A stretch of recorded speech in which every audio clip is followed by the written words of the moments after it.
Muito bom dia a todos, a todas, a todes, né? Prazer estar aqui com vocês para mais esse ODC Diálogos, que é um programa, né, do Observatório da Diversidade Cultural, que é uma organização não governamental, sediada aqui em Belo Horizonte, mas que tem, né, articulações, participações, presenças, né, em vários estados, no interior de Minas Gerais, em vários outros estados, né?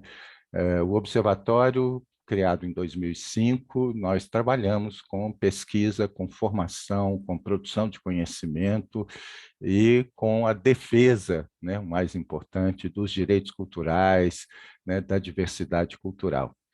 Dentre as nossas ações, uma delas é a revista Boletim ODC, Observatório da Diversidade Cultural, que tem, nesse ano de 2022, uma política editorial de que cada número organizado por uma linha de pesquisa do nosso grupo, né? O ODC ele é uma organização não governamental, mas também é um grupo de pesquisa, né? Tivemos, há 2 meses atrás, né, o lançamento do primeiro boletim de 2022 sobre arte e decolonialidade, e hoje, né, sobre patrimônios, memórias, né, lutas, né, e teremos em dezembro o último boletim organizado, esse de hoje, organizado pela linha 2 do nosso grupo. Estão aqui o Marcelo Renan, Pompeia,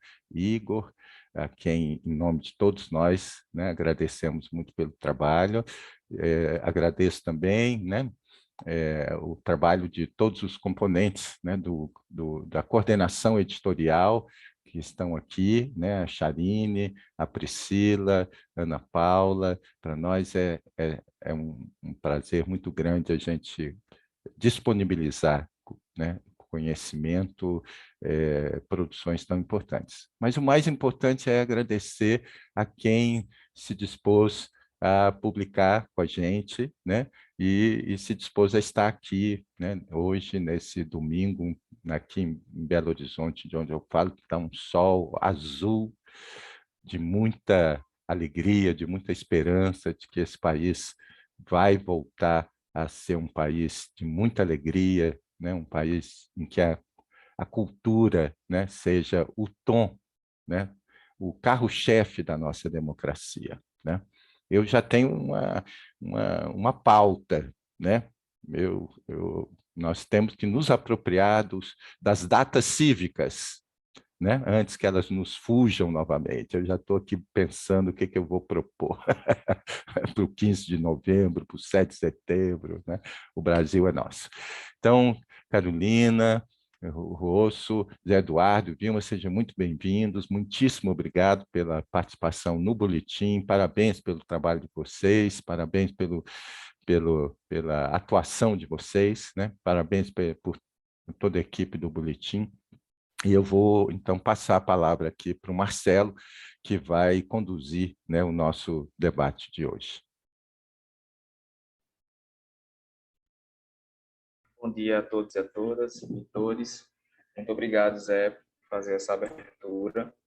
Eu gostaria também de fazer os agradecimentos, né, em nome da equipe que trabalhou diretamente na curadoria desse boletim, né, da revista do Observatório da Diversidade Cultural.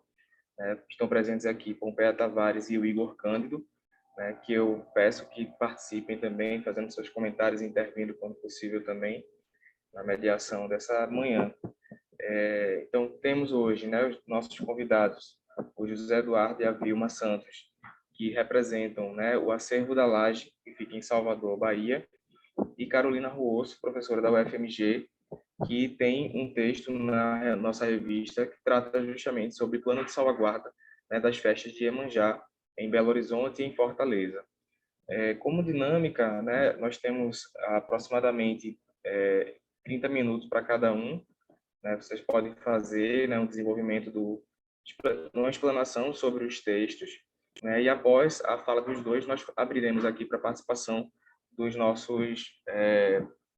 amigos que estão presentes, né, tanto do observatório quanto convidados que estão participando conosco dessa reunião. Então, eu gostaria de iniciar com o texto, né, com o José Eduardo e com a Vilma, né, pedir licença para que eles possam começar e falar, né, do texto que está presente na revista, intitulado Deslocamentos Artísticos e Estéticos do Acervo da Laje, das periferias para outros espaços museais, a partir das nossas narrativas. Então, mais uma vez, Vilma e Eduardo, sejam bem-vindos e está franqueada a palavra a vocês. Bom dia a todos e a todas e a todos. É um imenso prazer de estar presente nesse encontro. E meu nome é Vilma Santos, moro no subferroviário de Salvador, nascida e crescida aqui, e trabalho no Acervo da Laje como produtora, como organizadora de atividades, e praticamente então, o acervo é como se fosse meu trabalho, né? Porque eu fico o dia todo aqui nas duas casas, organizando. Eduardo é mais leitura, pesquisa e também aula que dá. A gente tem um imenso prazer de as pessoas que vêm visitar a gente agradecer pelo esse trabalho, porque a gente não é só, tem várias atividades, vários públicos, várias pessoas, crianças, adultos, adolescentes, estudantes, porque aqui é uma casa, principalmente, uma casa que é aberta para todos, é uma escola porque a gente aprende, desenvolve, a gente passa o conteúdo, as experiências, junto com outras pessoas, a gente faz trocas de atividade, né? De conhecimento, e é um museu porque a gente mora dentro de um museu, praticamente, né? Que são vários artistas, memórias, estética, e aí a gente faz de tudo um pouquinho na nossa comunidade e em outras comunidades também. A gente não só faz atividade só aqui, em outras comunidades, em outras periferias, e também agora que a gente estamos com essa presença na cidade, nos estados pela primeira vez, estamos sendo convidados para outros estados, no Rio, em São Paulo, e estamos aqui. Vou passar a palavra para Eduardo para se apresentar, depois a gente começa com o nosso bate-papo. Então, bom dia a todas, a todos. Feliz nova presidência para todo mundo. Vencemos. Meu nome é José Eduardo, sou do Acervo da Laje. Estava professor universitário, agora não estou mais. Saí para cuidar da saúde mental. Então, nós trabalhamos aqui no Acervo da Laje. O texto fala basicamente dos deslocamentos que o acervo tem feito nos últimos anos, porque a gente tem duas casas aqui no subúrbio ferroviário e desde 2016 a gente tem provocado, em primeiro lugar, a cidade de Salvador, as periferias de Salvador, a levar essa experiência para outros espaços periféricos que não contêm espaços culturais de memória ou artísticos, né? Então, tudo começa com o projeto Ocupa Lages, que era um projeto em duas edições, 2016 e 2018, que tratava de oficinas artísticas, depois bate-papos sobre temas até então inéditos aqui na cidade, como narrativas negras, Corpo Manifesto, Pague Minha Arte, e depois bate-papos na laje, depois oficinas e exposições itinerantes nas lajes das cidades. Tudo isso levando a dinâmica da casa, museu, escola, né? Esse conceito de chegar nas casas das pessoas, respeitando as casas, cuidando das histórias, das memórias dessas casas, dessas famílias, mas levando arte, levando memória, levando cultura para lá. O eixo curatorial desse primeiro período sempre foi o das encruzilhadas, né? Onde tudo se encontra, onde nessas ruas, nessas casas, os artistas apareciam, as famílias traziam suas memórias, e depois disso começou um movimento, muito por causa do site, né? A gente ganhou um projeto durante a pandemia, porque a gente vivia das visitas, aí durante a pandemia a gente ficou sem receber visitas e participamos de alguns editais e ganhamos alguns. Um deles foi para fazer o site, né? O primeiro site do acervo, e desse site começa a surgir os primeiros convites para exposições.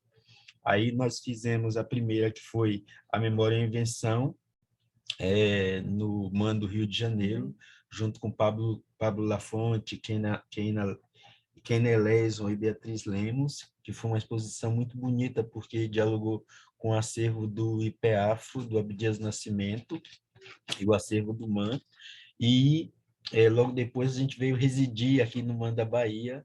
Passamos 3 meses aqui fazendo maior A gente mudou o acervo mudou o MAN. uma... O MAN, fizemos aqui um arerê no MAN Bahia, foi um período muito lindo, assim, de 3 meses e meio, levando comida, levando bate-papo, oficinas, uma mega exposição, assim, subúrbio, uma exposição em 3 atos, onde a gente levou desde as placas daqui do bairro para quebrar o que era arte, o que não era arte. Foi uma das paredes mais visitadas da exposição, levando conchas, levando os artistas também, os primeiros do acervo e os iniciantes, aqueles que começaram a fazer arte durante a pandemia. E foi uma experiência muito, muito, muito forte, muito afetiva. Assim, foi muito bonita. A gente pôde rever vários temas da história da arte do Brasil em que nós, negros, periféricos, não estávamos presentes. Então, foram constantes provocações, assim, estão reverberando até hoje na cidade. O povo está com saudade.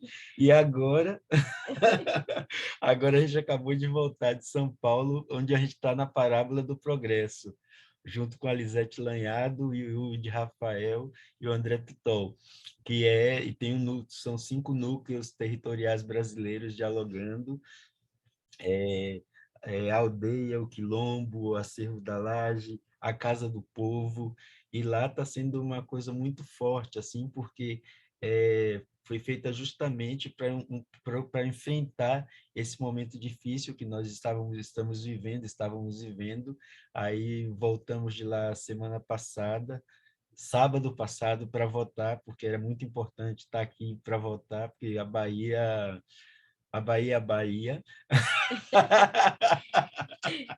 E isso já é a novidade. Se tivesse que escrever outro texto, já seria essa a novidade, né? Essa nova exposição fica até abril do ano que vem no Sesc Pompeia, e foi uma exposição que deu muita esperança para a gente, assim, sabe? De pensar e de começar a propor novas estéticas. A gente está levando 2 séries novas de arte, uma chamada Ex-Votos, que é uma série que a gente fez durante a pandemia com vários artistas, e foi realizada, e assim, no que o ex-voto é quando você faz uma promessa e ela é cumprida, e a promessa do Brasil se cumpriu. Então tem lá os ex-votos, e tem uma série de azulejos também com paisagens do território periférico pela primeira vez, feito para crianças, né? Porque assim, nossas periferias carecem muito de iconografias, porque as iconografias foram feitas somente para os grandes centros e por grandes, abre aspas, fecha aspas, fotógrafos, desenhistas, porque nossas periferias não têm iconografia. Então, a gente está levando essas 2 novas séries, e enquanto espaço artístico também, de memória, a gente tem produzido outra série chamada Justiça, que é uma série baseada no Orixá de Xangô, que também vencemos. Então, tudo isso faz parte de um processo tanto curatorial a longo prazo, porque a gente não repete exposição, a gente tem feito sempre isso com as curadorias, né?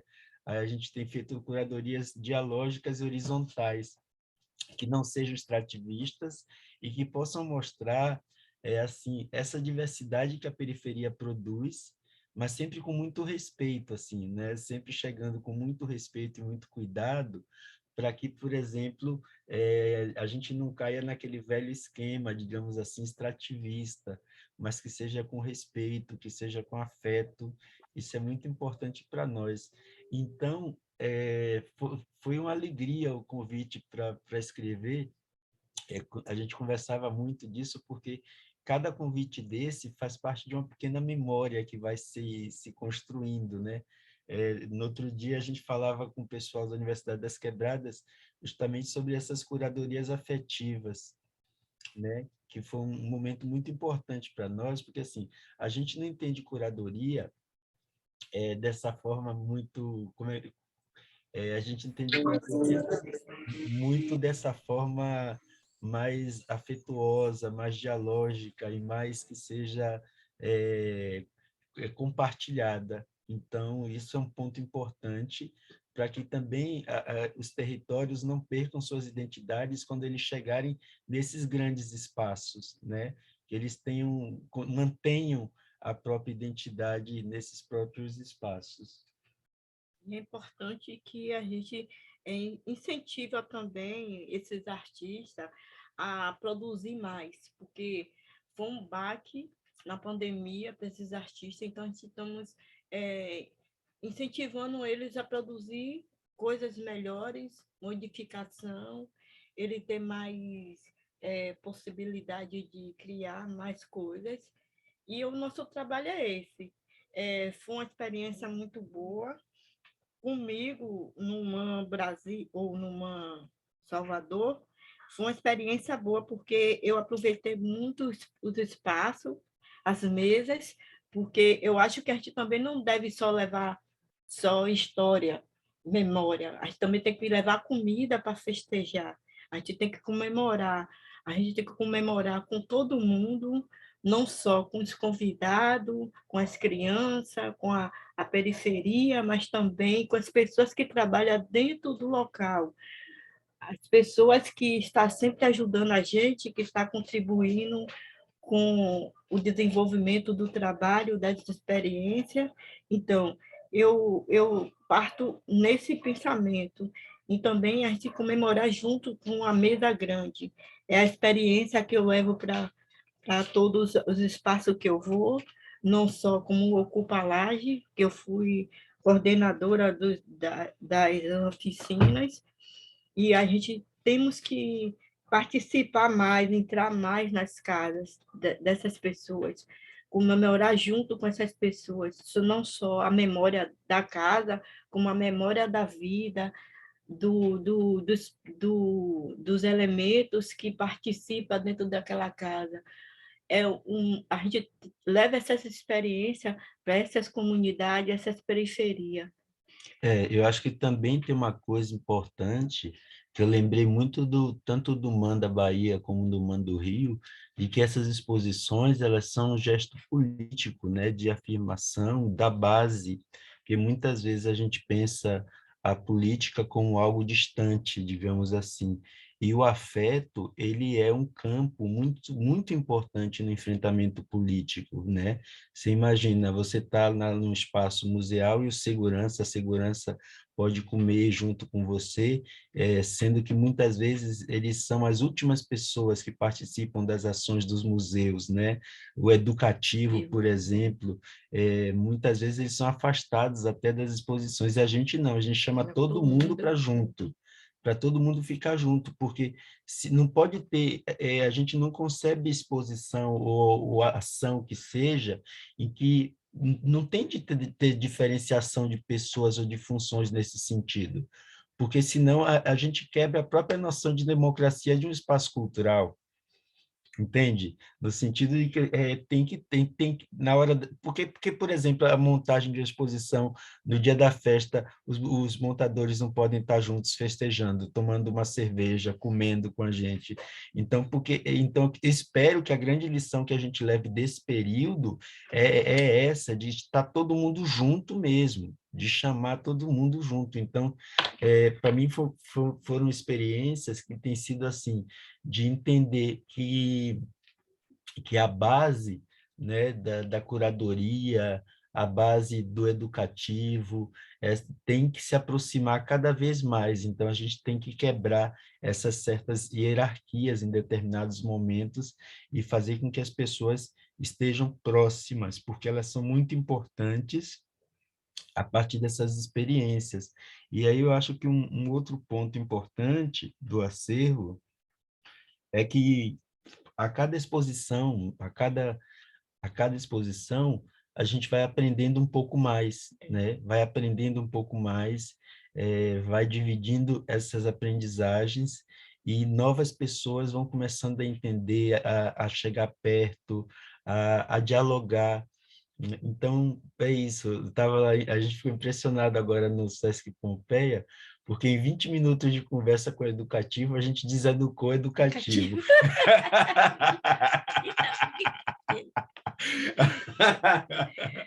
Então, em 20 minutos, assim, para contar para eles outra história do modernismo brasileiro, outra história de como os cânones da arte foram estabelecidos, contar a eles como era São Paulo na década de 20, como era a litorâneidade que era mais importante, né? Pernambuco, Salvador, Bahia, Rio, quer dizer, e aí você muda a cabeça das pessoas, e eles ficam querendo entender essas coisas, porque assim, tem uma certa história da arte que ninguém conta, mas a gente precisa chegar nesses lugares e contar, dizer, olha, vamos pôr as coisas aqui. E depois chamar mesmo e se encontrar no final do dia no Bar do Bahia, lá, perto na Pompeia, e tomar uma cerveja e conversar. Isso muda toda a concepção de como eles vão apresentar o acervo da Laje, de como eles vão apresentar as obras, de como eles vão com alegria, com afeto, com a memória da cerveja tomada, do tira-gosto comido, essa memória fica para sempre, gente. Eu acho que essa é uma coisa que a gente tem que aprender mesmo nos nossos espaços educativos, nossos espaços de diálogo, de curadoria, e incentivar essa galera a pensar suas próprias curadorias. A gente chamava isso na pandemia de curadoria de si e de curadorias coletivas, para que no pós-pandemia a gente pudesse se congraçar. Pronto, eu acho que por enquanto é isso. Vamos lá, coragem.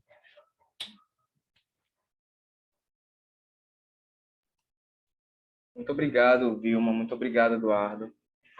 Que bom que vocês estão presentes conosco hoje e que bom que o Acervo da Laje existe, né? Que bom que vocês têm sido agentes de transformação, né? De mentalidades, de cenários, né? E eu anotei algumas coisas aqui que eu vou deixar para o final, naturalmente, mas que dizem muito, né, sobre a composição dessa revista, né? Desse boletim, de como que nós desejávamos receber, né?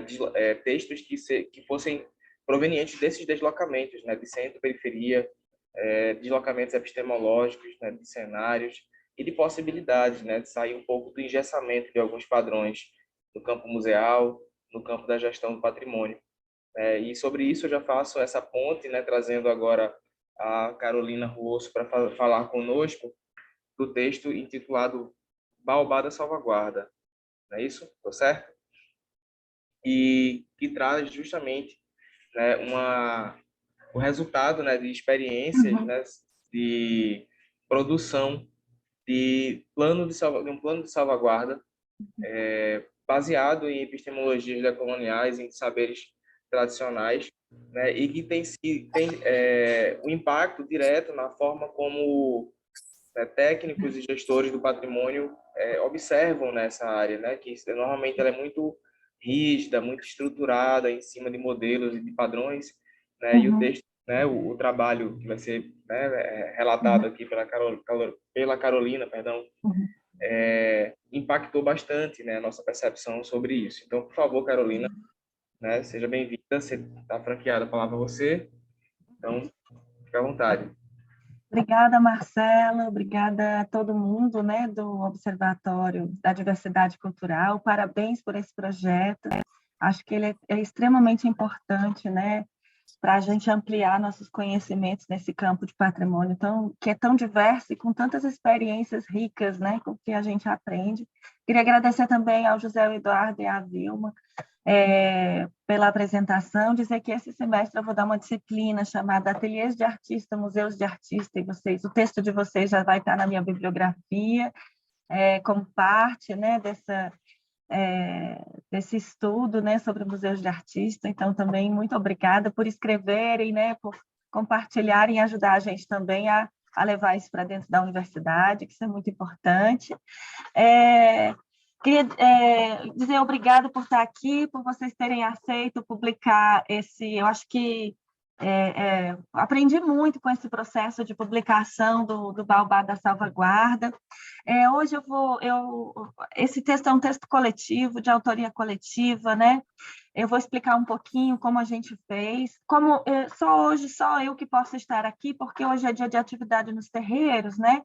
Então, o Jean e a Fernanda não puderam estar aqui comigo, né, para apresentar, que também coordenaram essa formação, esse curso. Então, eles também agradecem, né, a possibilidade de participar. É um texto com muita autoria, e eu não sei se é possível, eu vou tentar compartilhar, é possível, né? Eu vou falar hoje um pouco mais, me concentrar... Oi? Eu posso compartilhar, né? Pode sim, Carolina, fica à vontade. Tá. Vocês estão vendo o texto? Dá para ver? Sim, sim, sim. Tá.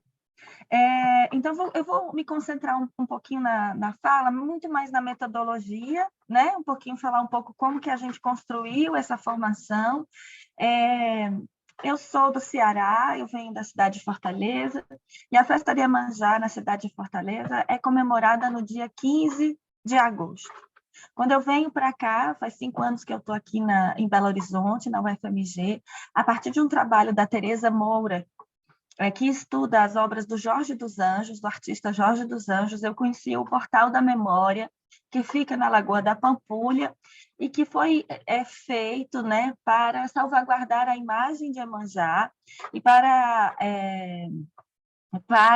ser num lugar, como o pai Ricardo nomeia, o território público sagrado da festa de Iemanjá.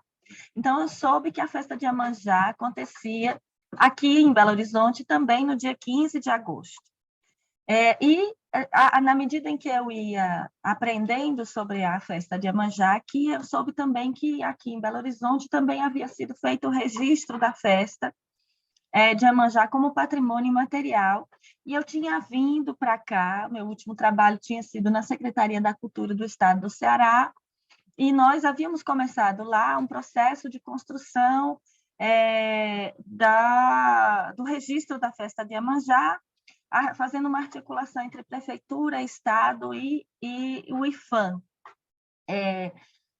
E o registro avançou muito mais no IFAM, não no IFAM, na Prefeitura Municipal de Fortaleza, e o Jean dos Anjos que construiu uma metodologia de registro da festa de Iemanjá em Fortaleza. E aqui em Belo Horizonte eu conheci a Fernanda de Oliveira, que é também antropóloga e trabalhou na elaboração do registro da festa de Iemanjá aqui em Belo Horizonte. Eles também fazem uma discussão muito interessante que a gente publicou em outro artigo, que é sobre o autorregistro, ou seja, eles como povos de terreiro trabalhando para o registro da festa de Iemanjá, que é uma discussão também bastante importante no âmbito das políticas públicas, né? E a partir dessa conversa, eu disse, então vamos juntar o Ceará, vamos juntar Belo Horizonte com Fortaleza. A gente fez uma primeira conversa, e uma das questões que foi colocada nessa reunião era que a patrimonialização ela tinha um sentido apenas de significar um carimbo, né? Só carimbou, tipo assim, foi um carimbo, é como registrar algo que já acontecia no cartório. E se falava um pouco, mas não faz muita diferença para a gente, efetivamente, o registro.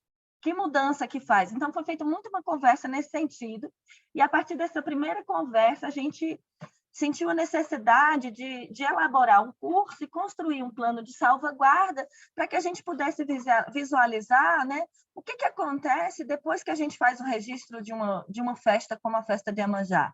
O que acontece depois que a gente faz um registro do patrimônio imaterial? É só um selo a mais? É só um carimbo?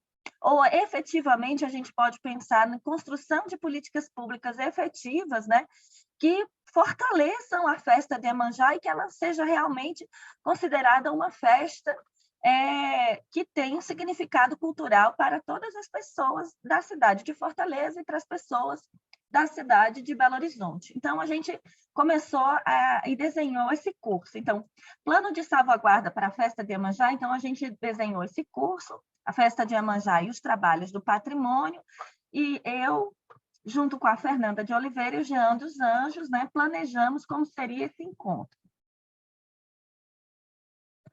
Então, a gente fez uma chamada, uma convocatória, como estávamos na pandemia, a gente fez uma chamada aberta, né, para quem quisesse participar.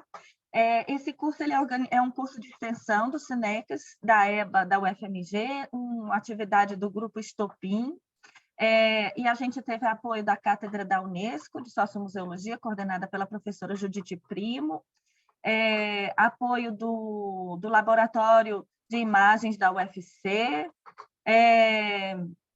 e fomos construindo esse projeto, né? Então, a gente pensou 8 encontros, né? O primeiro sobre os valores culturais da festa de Iemanjá, depois uma discussão sobre o que acontece depois do registro da festa como patrimônio imaterial, e a gente foi trabalhando com as noções de documentação, conservação, educação, exposição, e pensando quais seriam os trabalhos das ações de salvaguarda. Mas, antes de tudo, nós discutimos qual seria o modelo do plano de salvaguarda. Que modelo que esse curso foi aberto para os povos de terreiro, especialmente para os povos de terreiro, de Fortaleza e Belo Horizonte. Mas a chamada foi ampliada. Esse curso foi todo organizado, todo online. Junto com esse curso também, eu organizei 2 disciplinas optativas junto aos estudantes de museologia e conservação e restauração. Então, foi um trabalho coordenado, né, de ensino de museologia e conservação e restauração, com relação aos cuidados com o patrimônio imaterial, e também uma formação dos povos de terreiro.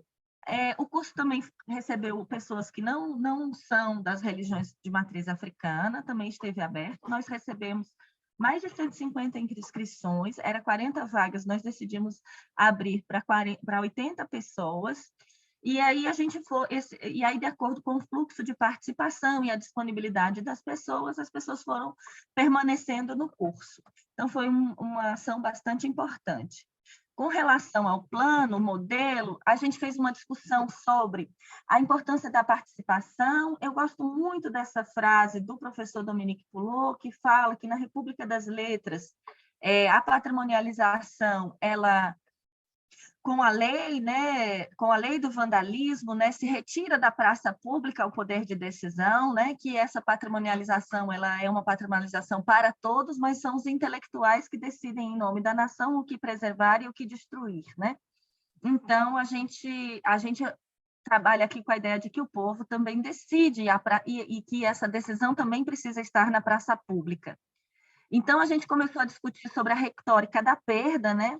Que fala que a gente colocou que existia, né, esse modelo de patrimonialização, que é sempre a ideia de que é o patrimônio em declínio e em desaparecimento. Entretanto, a experiência da festa de Iemanjá e dos povos de terreiro não é necessariamente um patrimônio em desaparecimento, né? E a gente começou a conversar sobre a ideia de uma retórica da luta, né? Que seria a ideia da força subversiva da memória. Aí a professora Adelaide fala com relação ao MST, né, que trabalha com os trabalhos, né, da força subversiva da memória, né, ou seja, a força do MST reside na função subversiva da memória, e a ideia de que a museologia social possibilita a distribuição das ferramentas da fábrica patrimonial e o compartilhamento do conhecimento e das suas engrenagens. Também trazemos a ideia da pedagogia da professora Sandra Petit, né, que traz parte dos elementos da cosmovisão africana, porque considera que as particularidades das expressões afrodescendentes devem ser tratadas com bases conceituais e filosóficas de origem materna, ou seja, da Mãe África.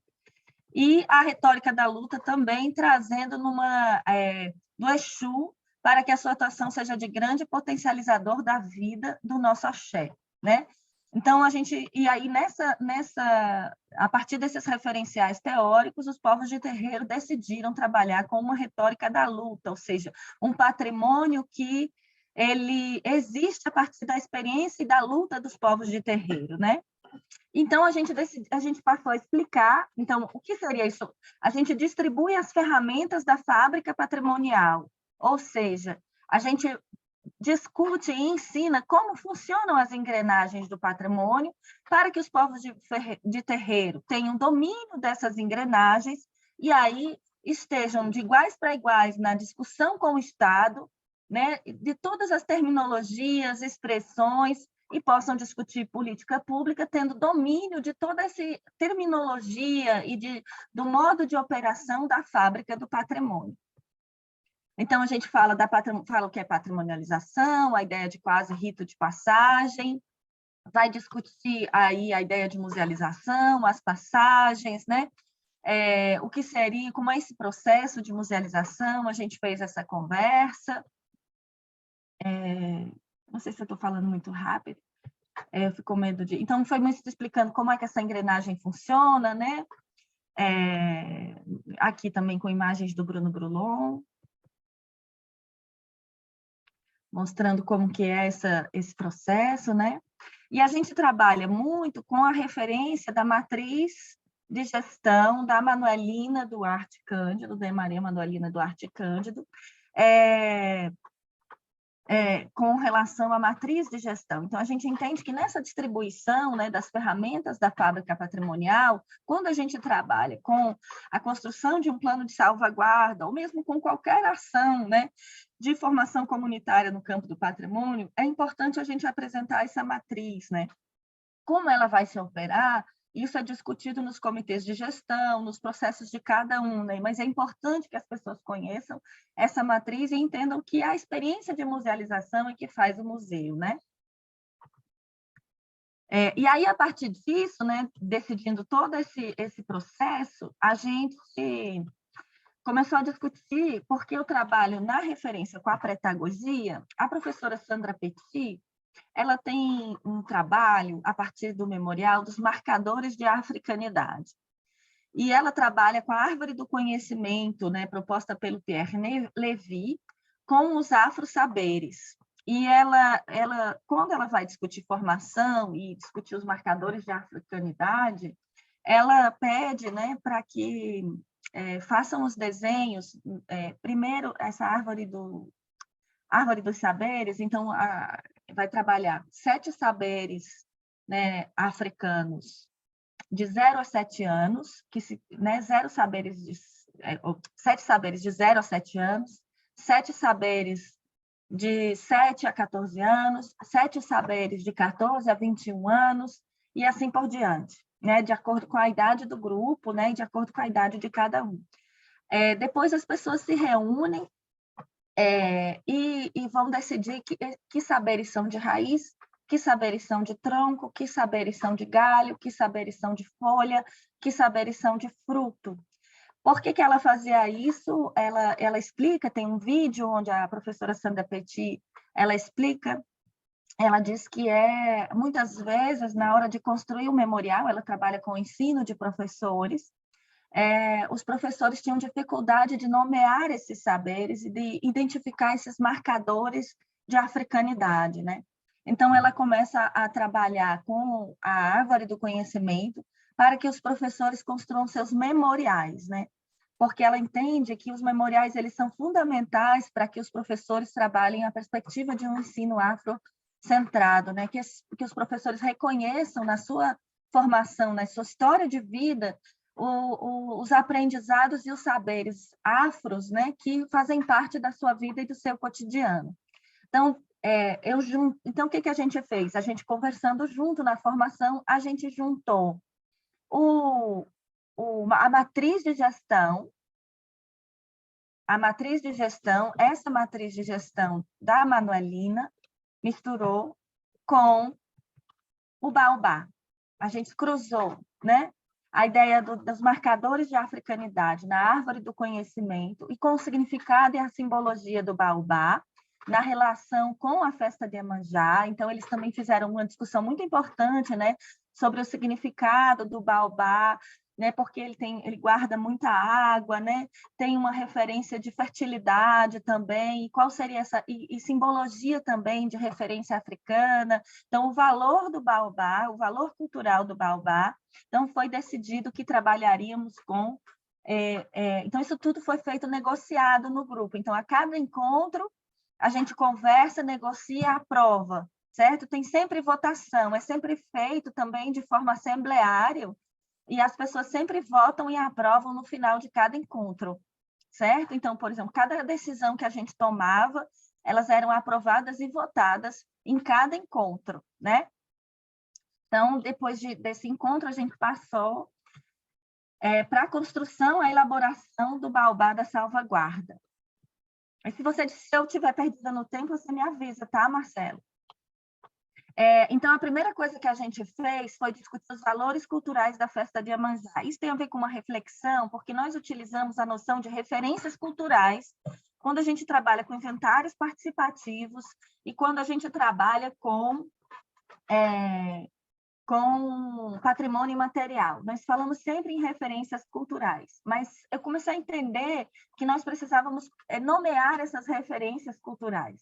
Tem uma dissertação muito importante que foi recentemente defendida do Pedro Clairaut, sobre um pouco que conta a história do uso do termo referências culturais e como que ele é transformador na nossa compreensão do que seria patrimônio cultural e valores e critérios de patrimonialização, de musealização, que foi o que o José Eduardo e a Vilma acabaram de falar, né? Preciso criar novas estéticas, né? Então, mas como a gente nomeia essas novas estéticas? Então, quando a gente vai falar com a festa de Iemanjá, a primeira coisa foi trabalhar com a ficha do Paulo Freire. Então, eu pedia para cada um trazer uma imagem da festa de Iemanjá e uma palavra, uma só palavra. Então, criava uma ficha de Paulo Freire para cada valor cultural. Então, cada um trouxeram axé, ancestralidade, pertencimento, e eles explicam o que é cada uma dessas palavras. Então, a gente faz um encontro só para a apresentação dos valores culturais da festa de Iemanjá, né? E que está apresentado lá no texto: território público sagrado, o branco, o encantamento, a tradição. Todas essas palavras significam valores culturais da festa de Iemanjá. Então, em vez da gente só dizer as referências culturais de forma geral, a gente também começa a nomear, porque se historicamente, a história da arte, a filosofia da arte diziam que valor de musealidade, valor de patrimonialização era o belo, o único, o raro, o autêntico, nós também podemos começar a identificar que, por exemplo, na experiência dos povos de terreiro e com relação à festa de Iemanjá, é valor de patrimonialidade, ancestralidade, axé, pertencimento, branco, tá certo? Então, é um pouco nesse sentido que a gente faz esse primeiro momento, né, da oficina. É identificar quais são as referências culturais. Depois a gente fez um baobá dos afro-saberes. Um primeiro exercício era colocar todo mundo desenhar o baobá e nesse baobá, né, colocar os afro-saberes relacionados à festa de Iemanjá. Então, o primeiro exercício é tentar visualizar um pouco esse baobá por inteiro, né? Então, todo mundo fez o seu baobá e contou o seu baobá e falou, explicou e mostrou seu baobá na experiência coletiva. Então, é uma visão geral da festa, no corpo inteiro do baobá. E depois a gente começa detalhadamente, né, discutir, e aqui eu não vou dizer exatamente o resultado, eu vou deixar o resultado para o próprio artigo e estou me concentrando um pouco mais na metodologia. Então, a gente fazia o seguinte, para discutir, né, as raízes do baobá, foi decidido que isso tudo também foi votado, né? O que seria cada parte do baobá, isso foi votado coletivamente pelo grupo. Então, a gente trabalhou com a ideia de documentação. E aí, o que seria? Então, o que seria identificar o que queremos que seja lembrado, mapear o que queremos que seja lembrado, listar, classificar, localizar, descrever, cartografar, registrar, organizar. Então, a gente trabalhava com essas palavras que são sinônimos e que compõem a documentação, e aí, a partir dessas palavras, as pessoas iam dizendo o que queriam identificar. Então, isso que todas as pessoas formavam um conjunto bastante grande, cada pessoa desenha a raiz do baobá, então todo mundo desenhou a raiz e escreveu na raiz esses 9 verbos tem aqui, né? São 9 verbos. Então, depois disso, cada um apresenta no encontro e, no final, vota-se o que vai permanecer e o que se entende que seriam as ações de documentação de raízes, né, que estariam na raiz do baobá. Depois, a mesma coisa a gente fez com o tronco, né, entendendo que era conservação, restauração da festa. Então, o que queríamos ser? Proteger saberes, fazeres, objetos que desejamos que permaneçam no tempo. Curar saberes, fazeres, objetos que desejamos que permaneçam no tempo. Tratar, manter, semear, preservar, guardar, conservar, restaurar, cuidar. Então, a gente trabalhou com esses verbos e a mesma coisa. Cada um desenhou o tronco do baobá, usou esses 10 verbos e aí colocou no tronco do baobá. Todos apresentavam o que desejavam e isso era, no final, votado e a gente tirava desse processo coletivo de votação o que iria para o plano de salvaguarda. Depois a gente trabalhou com a ideia de exposição, né? Então, o que queríamos que seriam os galhos do baobá. Então, todo mundo tinha que desenhar os galhos do baobá, cada um o seu galho, e aí colocar os 11 verbos, né? Expor, mostrar, traduzir, narrar, relatar, exibir, contar, conversar, circular, colocar em cena, manifestar. Então, desses 11 verbos, só que é interessante, porque foram tantas as propostas que, nesse caso dos galhos, eles decidiram manter cada um dos verbos no plano de salvaguarda. Isso foi muito interessante, né? Porque mostra que a importância da exposição, né, para a salvaguarda, ela é muito importante, né? Ficou muito específico isso, né? Então, também, da mesma forma, né? Eles desenharam os galhos do baobá, cada um apresentou os galhos, daí a gente ia fazendo o registro dessas apresentações e, no final, aprovava e aí fazia o do próximo encontro. Que aí, no caso, foram as folhas, flores e frutos, que seriam as ações educativas. E aqui a gente deixou mais aberto, né? Então, quais seriam as ações educativas para a valorização da festa de Iemanjá como patrimônio material? Então, também todo mundo apresentou, daí desenhou seus folhas, flores e frutos, e a gente aprovou também nesse dia. Depois, enquanto isso estava sendo feito, eu vou tirar um pouquinho aqui. Enquanto a gente fazia todos esses encontros, junto da disciplina de museologia, de conservação e restauração, eles estavam trabalhando para mim como técnicos, né? Técnicos do patrimônio. Então, eles assistiam os vídeos que eram gravados do encontro e transcreviam todas essas informações. Eles transcreveram porque era muito importante essa força-tarefa, porque eu precisava dessa transcrição para chegar no último, tanto para a gente preparar o material de documentação e fazer um dossiê do processo, um dossiê do processo de construção do plano de salvaguarda, mas também porque eu precisava desses dados por escrito. Cada vez que ia ter eu precisava dessas informações para que chegasse no final do encontro e a gente tivesse o plano de salvaguarda montado e ele pudesse ser lido coletivamente e aprovado. Então, ele foi lido e revisado pelos membros que estavam participando do curso e aprovado coletivamente, né? Então, foi uma discussão muito rica, muito importante, né? De elaboração desse plano de salvaguarda, que resultou justamente no que está publicado no boletim do Observatório da Diversidade Cultural.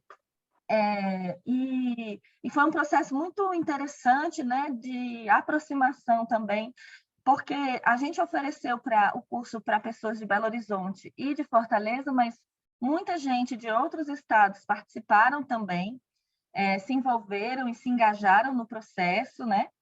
E tá aí, tem pelo menos, assim, a gente entende que tem um mapa, né? Um rumo, um mapa e um caminho para a gente pensar as políticas de salvaguarda da festa de Iemanjá, o que é muito importante, né? Porque quando a gente tem os conselhos de política pública, né? A atuação dos povos de terreiro, quando eles participam dos conselhos de política cultural, esse material construído coletivamente respalda, né? As demandas, né, que são apresentadas no conselho, nos conselhos de participação de política pública. Então, era isso que eu queria apresentar. Quem quiser ler o resultado que foi colocado lá pelos povos de terreiro, no caso, eu não sou de religião de matriz africana, né? O meu trabalho foi um trabalho muito mais ligado à metodologia do patrimônio, e eu aprendi muitíssimo, né? E a partir desse projeto da Festa de Iemanjá, a gente criou um projeto que foi aprovado pelo CNPq, que é justamente sobre as referências culturais, onde a gente vai criar um repertório brasileiro de referências culturais, onde a gente vai passar a nomear essas referências, né? E fazer verbetes, né? Escrevendo o que é ancestralidade, o que é axé, o que é o pertencimento, né? Que é importante para que a gente amplie, né? Faça uma justiça epistêmica, né? E amplie o repertório estético, como bem falou aqui o Eduardo e a Vilma Santos, né? Então, queria agradecer a oportunidade, estou aberta para as perguntas, e muito obrigada pela oportunidade de compartilhar, e principalmente, né, porque a publicação desse plano de salvaguarda ele é realmente um instrumento de política pública também, e isso também nos ajuda a visualizar qual é o papel da universidade nas políticas de patrimônio imaterial. Muito obrigada.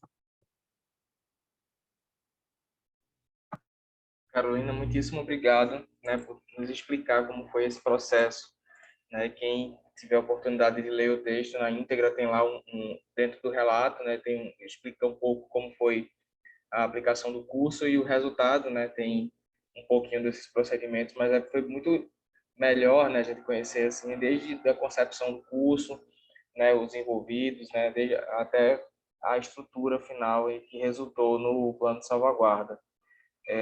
Também fiz algumas notas aqui para fazer algumas perguntas para vocês, mas eu queria abrir aqui o espaço de fala. Queria primeiro saber se Pompeia Tavares e Igor Cândido, né, que fizeram parte comigo, né, da curadoria dessa revista, vocês querem fazer os comentários deles e depois a gente abrir para os demais, né, fazerem suas perguntas aos três convidados. Pompeia, Igor. Eu queria agradecer imensamente as falas, é sempre uma alegria, né, poder aprender com vocês, assim, muito importante essa combinação que a gente conseguiu fazer hoje, né, assim, de ter uma perspectiva do que acontece nas casas das pessoas, nos lugares, na comunidade, e que instrumentos que a universidade, por outro lado, tem se munido para garantir que essas memórias, essas histórias, essas vozes permaneçam também nos lugares institucionalizados, né? Já consagrados, né, da academia. E essa justiça epistêmica, né, assim, é algo que realmente a gente precisa trabalhar por ela, né? Mas dizer que estou muito alegre, assim, de ver esses dois relatos, de ouvir as vozes de vocês também aqui. É muito bonito, né? Depois eu queria saber um pouco mais do José e da Vilma, como são essas itinerâncias nas casas das pessoas. Fiquei curiosa para saber como que esse contato, né, assim, de entrar nas casas, de ouvir essas histórias ali e organizar a laje, as memórias pessoais de cada laje, né, reunindo as lajes de todos os lugares. Fiquei curiosa para saber um pouco mais sobre como é esse processo, se tiver um tempinho aí para vocês me contarem. Mas parabéns pelos projetos lindíssimos, assim, são realmente muito importantes e estou feliz deles estarem aqui com a gente. Obrigada, bom dia para todos.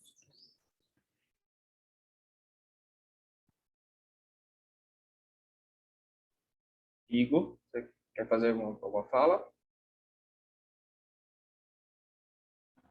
Não sei se ele está... Oi, vocês me ouvem? Olá. Sim, Igor, te ouvimos. Oi. Tô com a internet com sinal meio ruim aqui, mas eu vou tentar falar. Bom dia, pessoal.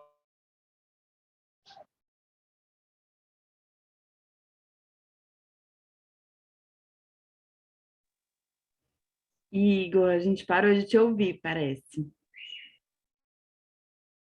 Como, né, do acervo da Laje e fazer essas interseções com a universidade, que é o trabalho que é feito pela Carolina, acho que é fundamental, né, cada vez mais o trabalho com o patrimônio, a gente se aproximar, né, de ações onde realmente a universidade possa estar em contato com as comunidades, com os processos colaborativos, participativos, dizer que admiro muito o trabalho de vocês e que foi uma manhã muito prazerosa e que faz a gente sentir muito orgulho da nossa diversidade, a diversidade cultural, patrimonial do nosso país. E vamos em frente, né? Agora é um momento de reconstrução, de esperançar, e acho que o boletim ele trouxe exatamente isso, né? Que o patrimônio ele resiste, as pessoas resistem, né? E que nós temos que continuar e seguir em frente com as nossas ações. É isso, só agradecer mesmo. Obrigado, pessoal. Obrigado, Igor. Eu tenho aqui só duas questões que eu vou lançar para José Eduardo, Vilma e Carolina e abrir para as falas.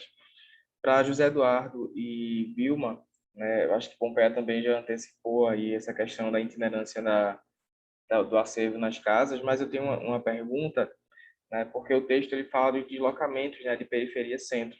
E eu pergunto, como é que tem sido esses retornos do deslocamento do centro para a periferia?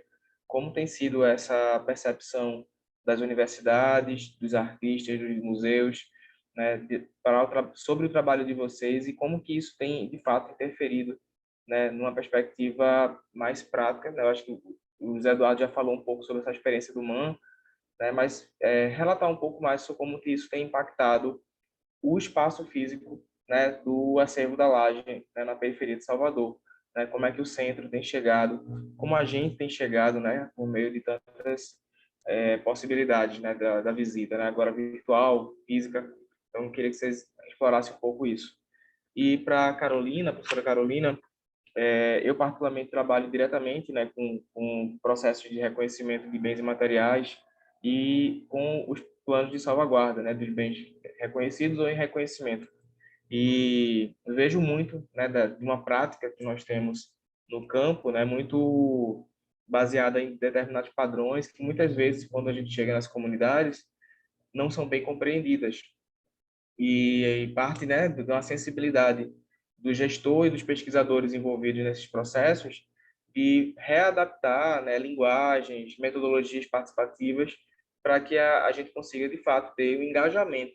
Não é entendimento, né? Não é uma questão do não entender, do não saber o campo do patrimônio, né? Os povos de terreiro, os povos quilombolas, ciganos, ribeirinhos, as periferias, elas sabem o que significa isso, elas sabem quais são os seus patrimônios, né? Mas muitas vezes isso não está traduzido na linguagem técnica que nós estamos habituados, né? E esse trabalho que você apresentou mostra como é possível aliar essas duas possibilidades, né? De trazer o conhecimento acadêmico, adaptando e também fazer um caminho inverso, né? De trazer a epistemologia de saberes de terreiro para refazer uma prática acadêmica ou uma prática técnica, né? No caso dos órgãos técnicos.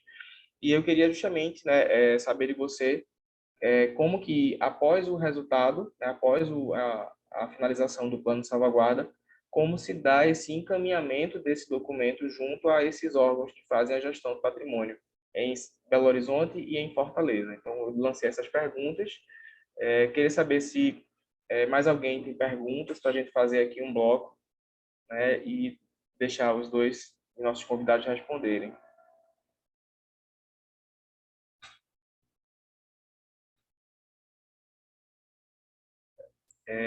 Bom, quem quiser... Marcelo, Oi, Igor.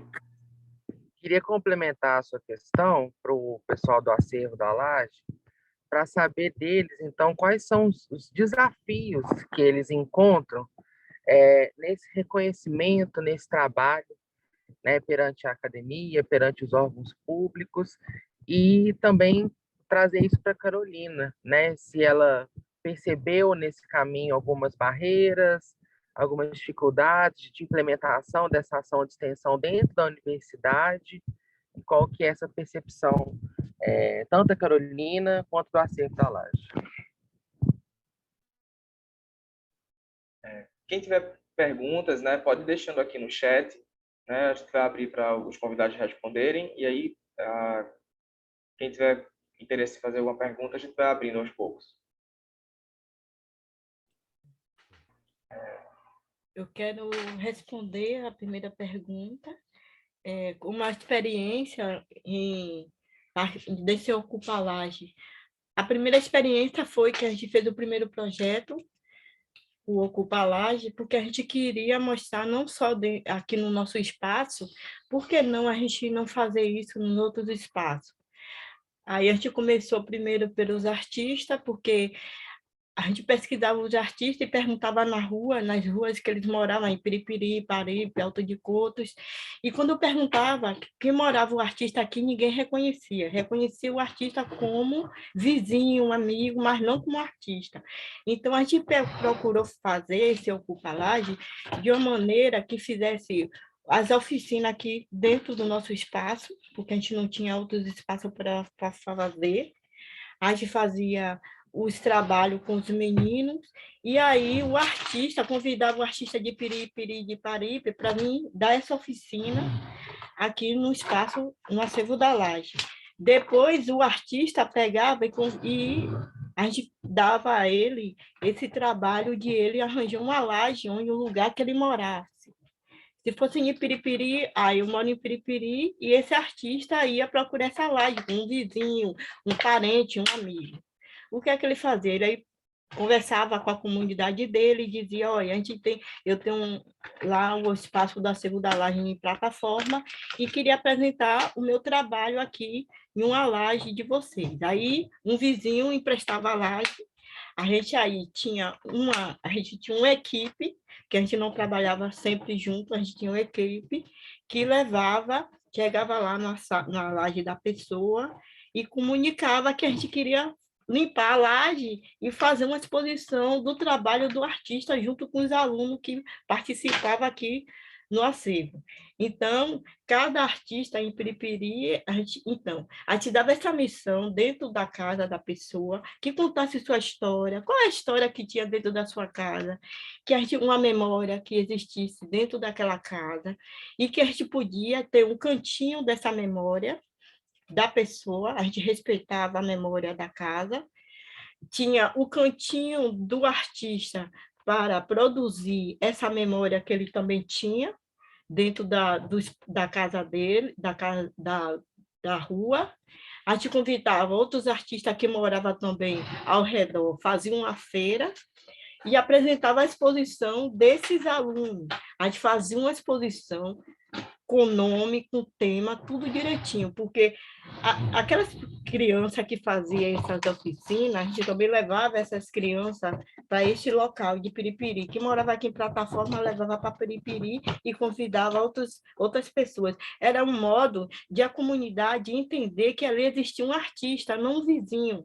Tinha que se reconhecer. A gente estava nessa primeira fase de mostrar à comunidade que existia vários artistas ali dentro daquela comunidade que produzia arte e que levava para o centro, e que levava para o Pelourinho, que levava para outros lugares, e a comunidade não reconhecia ele como artista. Então, a gente fazia esse primeiro trabalho com eles. Então, primeiro vamos conhecer a comunidade desses artistas, Piripiri, Paripe, Alto de Cotos. Então, a gente levava esse trabalho para lá.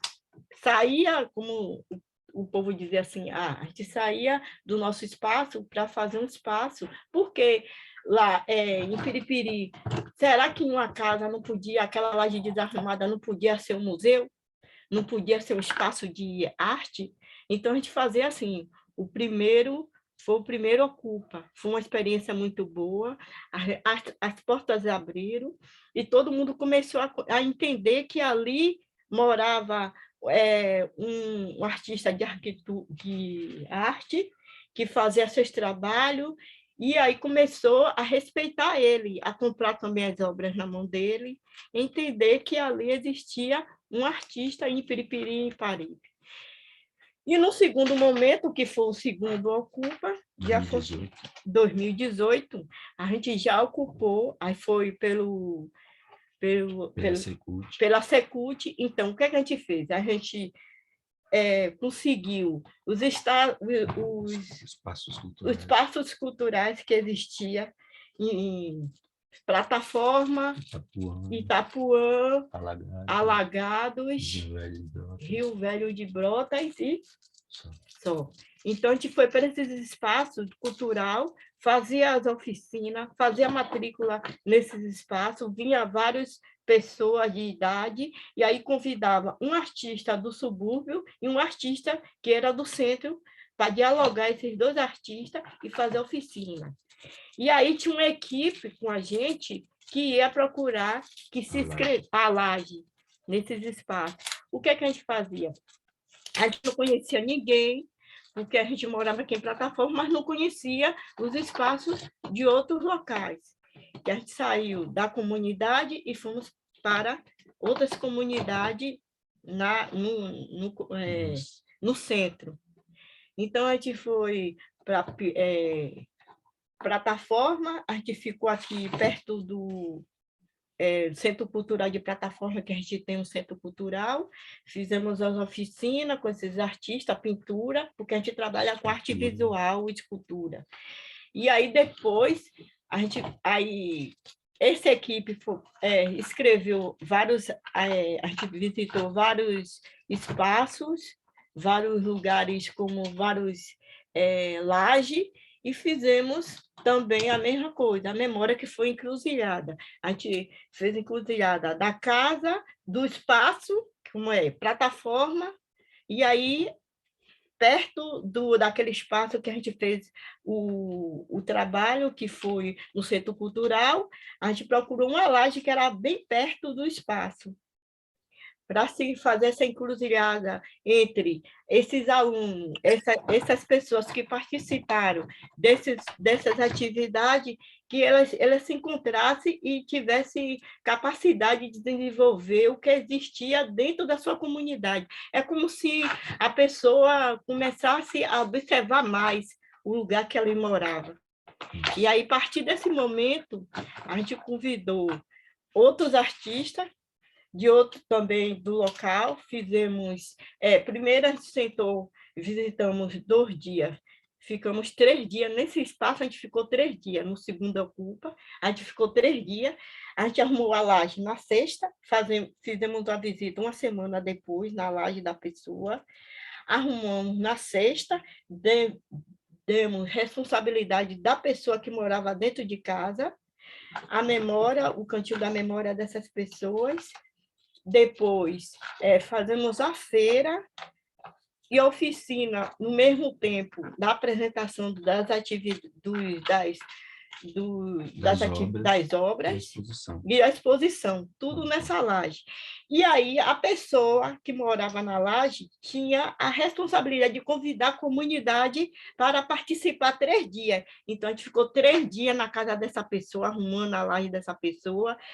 Elas fizeram almoço para a gente, abriram as portas para a comunidade visitar, porque a gente tem uma comunidade, as comunidades, como se diz, né? Todos os lugares é violento. Mas o que é que acontece? A gente vive em um local que é fechado, com grade, que são janelas, mas por que não a gente não mudar essa concepção de espaço? Por que não mudar a casa da pessoa e abrir como a gente faz aqui? Abrir a casa para as pessoas virem ver o que estava fazendo. Então, a gente fez isso. Agora, me tocou 2 comunidades. Uma comunidade foi lá em Alagados, porque foi uma casa que eu chorei muito pela história. Era uma família que o pai estava construindo a casa juntamente com a mãe, ou com a esposa, e aí, na construção da casa, que tinha a laje, ela pegou uma rede entre um espaço e o outro, e colocou A rede, a rede e ficou observando a laje da casa dela que ela tinha feito. E o que aconteceu?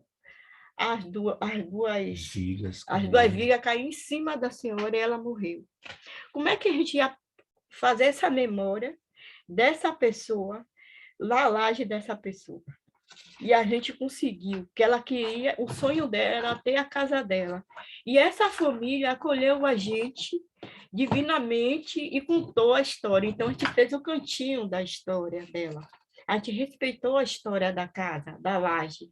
Então, é isso que a gente faz. A gente faz esse trabalho de um jeito que a comunidade participe, os artistas participem, todo mundo, e a gente como estranho, porque eles nunca viram a gente, nunca foram na nossa casa, conhecem o acervo porque aparece na televisão, mas foi um diálogo muito bom, e até hoje eles têm saudade que a gente faça isso, pede que a gente volte a fazer o Ocupa Lages. É tanta gente agora que quer que a gente vá para a casa da pessoa para arrumar. Então, e aí depois foi para Itapuã, que foi outra história também muito parecida, só que lá em Itapuã, a gente ficou na Casa da Música, no Centro Cultural da Casa da Música. Fizemos fotografia e ocupamos alguns espaços também lá, creche, escola, e convidamos a comunidade que fosse participar das oficinas na Casa da Música.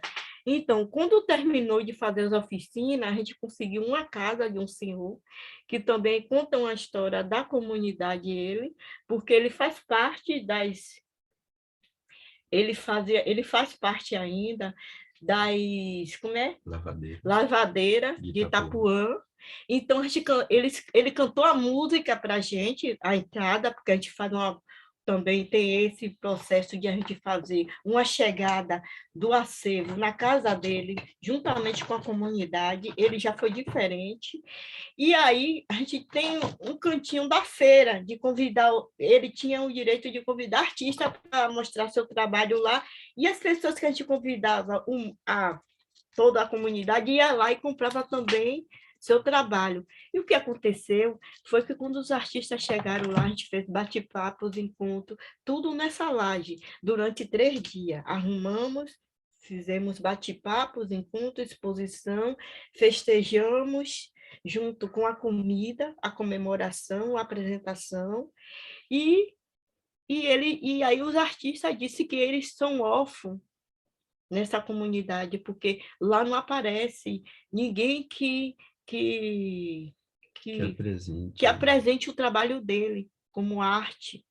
Então, eles sempre diziam, sempre quando tinha esses 3 dias que chegava um artista com sua obra para vender, eles diziam que era órfão, como política pública, como conhecimento nas comunidades, a comunidade não reconhecia ele como artista, só como um artesão, e aí mudou totalmente a cabeça desses artistas da periferia, das comunidades, com esse Ocupa Laje. Então, o nosso objetivo foi esse, reconhecer, entender melhor, e a comunidade também em si, porque não existe violência, existe arte, beleza. Então, a gente já mostrou isso em todas as comunidades, em todos os lugares que a gente vai, a gente já mostra isso. Isso. A beleza.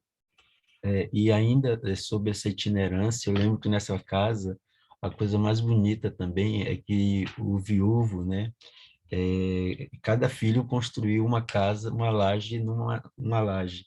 E ele deixava 4 coisas de café, me falta a palavra agora, e aí quente frio, cada quente frio de café, aí cada filho que chegava pegava o quente frio, aí ele sabia que todo mundo já havia chegado em casa, porque não tinha mais quente frio no muro, né? Então, uma forma muito bonita de se comunicar.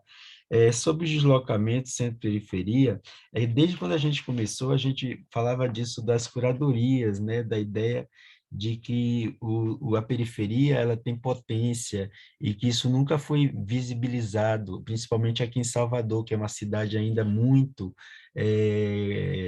os acervos de Salvador são muito, como é que eu posso dizer, século XIX, são coisas muito que a gente vai nos museus e não se enxerga, né? Digamos assim, alguns com origens duvidosas, que você, quando você começa da história da arte, você vai entendendo. E esses deslocamentos, eles sempre existiram desde o início do acervo, porque a gente nasce em 2010, 2011, e já conhece a Faculdade de Comunicação, os meninos que faziam pesquisas da Facom, já conhece o pessoal de arquitetura, que vem para cá para discutir cidade. Então, sempre teve esse deslocamento, né, de centro-periferia, para a gente sempre foi muito forte aqui em Salvador, porque a galera vem para cá para estudar. Por exemplo, a gente tem hemeroteca, biblioteca, a gente tem livros sobre o subúrbio, que só tem aqui, livros sobre Salvador, que só tem aqui. Então, isso vai criando, digamos assim, uma projeção e um diálogo muito forte. Então, e o centro chega com muito respeito também, porque a gente participou da terceira Bienal da Bahia, ficamos abertos durante muito tempo, as pessoas perderam medo da periferia, porque elas vêm, comem, as pessoas trazem no acervo, então tem toda essa dinâmica. Os desafios do reconhecimento, eu acho que eles são... a gente não sente muito, quer dizer, porque assim, a gente tem periodicamente ganho alguns editais, tem participado de algumas iniciativas da universidade. Agora, é aquela grande questão do financiamento, né? São obras geridas por nós. Ainda temos esse gargalo, mas a gente, do jeito que a coisa está caminhando, por exemplo, o PMI de Arquitetura ontem vieram aqui fazer o desenho da Casa 3. Tem uma equipe, tem uma turma sonhando já a Casa 3, que seja uma casa para abrigar mais obras. Então, no campo do sonho, da esperança, mas também de muita gente que trabalha com a gente. E a ideia é que sempre seja na periferia, a gente não vai sair daqui para ir para o centro, porque tem um diálogo, né? Por exemplo, quando a gente faz uma exposição fora, aí isso gera um catálogo, isso já gera uma comunicação, já gera algo que vai documentar, né? Então, a relação centro-periferia sempre tem sido muito respeitosa também, porque desde o princípio a gente chamou para si a questão da autoria, né, com as faculdades, que elas deveriam dar devolutivas para as comunidades, que era uma prática muito forte, antes de não dar devolutiva. Então, tudo isso cria uma relação de respeito. Pronto. E as nossas experiências somos essas. A gente somos um casal com diversas pessoas que estão ao nosso redor. A gente sustenta através de doação de projetos, trabalho nossos também, para sustentar as duas casas, e pessoas que chegam aqui que agora, né, que os meninos entenderam que a gente temos que resolver, porque quem vinha aqui, a gente não tinha contribuição. Então, agora, depois que a gente organizou a casa, na pandemia, o que é que eles fizeram? Não, vamos botar um Pix, porque a pessoa que chegar aqui pode dar uma contribuição de um Pix. A gente saiu porque a gente somos professor, então a gente saiu dessa parte de só Facebook. Então, tudo isso eles vêm e nos ajudam. São esses meninos da universidade, são as pessoas da comunidade. E eu gosto muito de trabalhar com o pessoal da comunidade, porque a minha vida toda foi aqui na comunidade. Primeiro emprego, colégio, nasci aqui, cresci aqui. Então, a comunidade, em certo modo, tem um respeito por a gente. Então, por que a gente não pode respeitar essa comunidade de outra, pedir licença e mostrar o nosso trabalho, não só ficar só na casa, não. Vamos para o mundo. Obrigado. Obrigada. Obrigado, Zé e Vilma. Vamos ouvir agora a Carolina, está cheia de perguntas também. Oh, que legal. É muito bom ouvir vocês. Queria dizer que é exatamente não só isso, né? vocês são centro. Vocês são centro. O centro não é só o que está... Às vezes, o centro da cidade, dita centro, pode ser periferia também, né? A gente gosta de dizer lá de Pernambuco que o Cícero Dias dizia, eu vi o mundo, ele começava em Recife, né? Então, vocês veem o mundo e estruturam o mundo e constroem o mundo a partir do centro de vocês. Vocês são centro, né? Vocês estão no centro, né? E os outros lugares são periferias, porque os centros eles se deslocam, né? Horas tem lugares centros, horas periferias, e a gente pode ir ressignificando isso, né? E aí eu queria já dizer que queria convidar vocês para fazer parte da nossa rede. A gente tem uma rede de pesquisa e formação em curadoria de exposição, e a gente trabalha com abordagem sociomuseológica, e queria convidar vocês para estar na rede com a gente, né? Vocês têm uma contribuição muito importante para formar com a gente, né, e se fortalecer com a gente também. E a rede tem como referência o laboratório que a gente trabalha, essa pesquisa, esse trabalho da Bizi Silva, que é uma curadora, né, que foi uma curadora, ela já faleceu, nigeriana, a Olabisi Silva, né, uma curadora negra, que também fazia essa discussão sobre centros e periferias, e ela é uma referência no nosso trabalho, e ela justamente vai dizer que os centros se deslocam, né, e é preciso pensar nesse deslocamento centros-periferias, sempre assim, centros/periferias, né? Porque esses centros, então, vocês são centros e periferias, né? Assim como todos os lugares. E hoje essa discussão de centro e periferia é muito importante, porque a própria França, né, que se constituiu como capital cultural, tem se repensado, porque tem um livro que diz assim, quando Nova York roubou de Paris o título de capital cultural. Então, a própria França está se repensando. Outro dia eu vi uma pesquisadora socióloga francesa citando Mário Barata, lá do Ceará, para dizer assim, porque o Mário Barata tinha uma frase que dizia assim, para nós, nem Nova York e nem a velha Europa é referência, a gente está de olho no México. E o Ceará vai produzir uma arte a partir do Ceará. E ela fala, olha só, o Ceará, que é periferia do mundo, né? Periferia da periferia, né? Está dizendo que não está olhando nem para Nova York, nem para a velha Europa, está interessada no México, no que o México está produzindo. E ela está trabalhando com esse artigo porque na disputa da França com Nova York está dizendo, olha, Nova York não era tão capital assim também, né? Então, essas discussões sobre centros e periferias, elas estão também em questionamentos, né? Então, acho que vocês estão no centro e vocês fazem o centro, né? Vocês fazem um centro de artes, e isso é fundamental, né? E aí, sobre financiamento, eu também queria dizer para vocês que antes de entrar no golpe, a gente estava fazendo um projeto na Fundação Joaquim Nabuco, a gente fez uma pesquisa sobre a importância dos museus comunitários na construção de uma política de educação integral integrada. E a gente estava fazendo uma interlocução entre o Ministério da Educação e o Ministério da Cultura, com os programas Mais Educação e Mais Cultura, no sentido de, primeiro, fazer um diagnóstico. A gente investigou 91 museus comunitários do Nordeste, tivemos resposta de 51 museus, depois fizemos grupos de trabalho com museus comunitários, 20 museus comunitários do Nordeste, depois com 20, os museus mais gestores de escolas. E chamamos o Ministério da Cultura e o Ministério da Educação, e foi feita uma consultoria importante. Então, tem um documento importante sobre a participação dos museus comunitários na política, na construção de uma política de educação integral, né? Acho que a gente precisa retomar esse projeto que está lá na gaveta, que ficou durante esse tempo do golpe e depois do governo, recém-governo, na gaveta, mas a gente precisa retomar, porque a ideia era a gente construir um grupo de trabalho e pleitear dinheiro, verba, direto nos museus comunitários, porque a gente identificou que, enquanto um museu comunitário recebia do Mais Cultura, né, a escola recebia R$20 mil, era R$20 mil na época.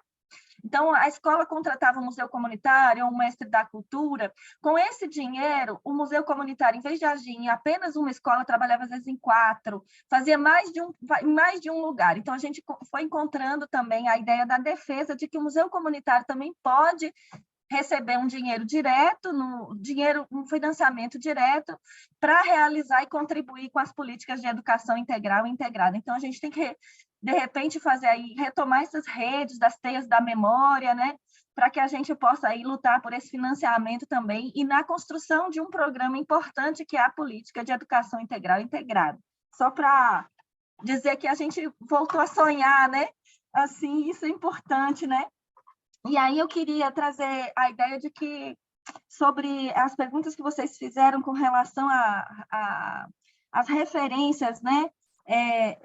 Primeiro que eu conheço Círculo de Cultura de Paulo Freire, eu morava em Iguatu, no Ceará, né? E quando tinha 12, 13 anos, já participava de encontros de círculos de cultura, né? Que atuavam com teatro e essas referências são importantes, mas depois conheci a professora Sandra Petit, que criou a Pretagogia, e eu fiz disciplinas com ela de educação popular, educação libertária, educação de jovens e adultos, né? E a partir dela eu conheci a sociopoética,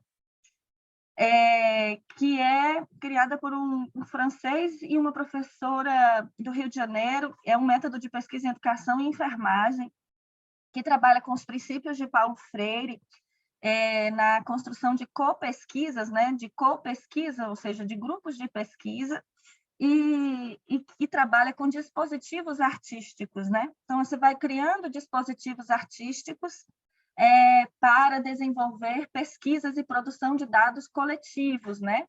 E essa referência, né, que eu acho que é uma ampliação, né, ou uma recriação a partir de Paulo Freire, né, um alargamento dos círculos de cultura, e aí pensando em círculos de cultura também de forma poética, né, quando você pensa, por exemplo, eu lembro quando eu era justamente adolescente, eu fazia teatro nos círculos de cultura, né, com o pessoal que vinha do meio rural e tudo, e a gente fazia teatro.